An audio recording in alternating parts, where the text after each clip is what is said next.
Hello, Sergueï Viktorovich. Hello, it's A. Shame that you're not wearing a USSR sweatshirt today. Well, I think this whole thing has been made a big deal. There's nothing unusual about it. We have a lot of products that use Soviet symbolism. And I don't see anything shameful in that. It's a part of our life, a part of our history.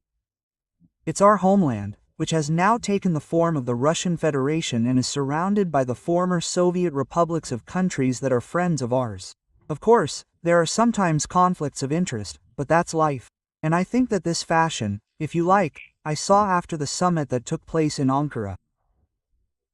I saw young people who study here at Moscow State University, and in other universities, showing off.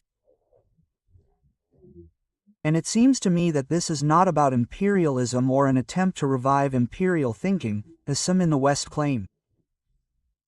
It is simply about history, and we must preserve this history, even with a touch of humor if you like. Was the issue of sanctions discussed with the American side? After all, fuel had to be paid for in cash, as the Americans said. Well, fuel always has to be paid for. Cash or not, it does not matter. In any case, these are expenses that are always borne by the country whose leadership, accompanied by the corresponding delegation, travels to another state. Here, no, we did not discuss sanctions. We assume that you know. Many experts in our country, but not only experts, politicians and officials have often stated that the lifting of sanctions could play a negative role, because it could once again give some sectors of our economy the illusion that we will now overcome all the problems by returning to the schemes that were developed and implemented in the 1990s and early 2000s.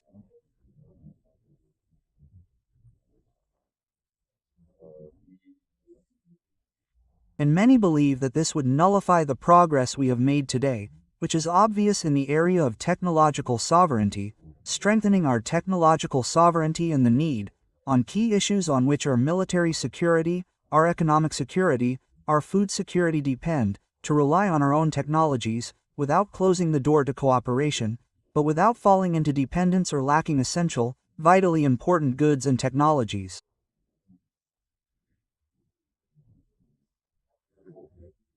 But overall, I think the process of development and implementation is much more reliable, much more promising, and potentially more effective today than it was even 6 months ago at the end of the Biden administration, a time when the uncertainties were greater and the outlook less clear.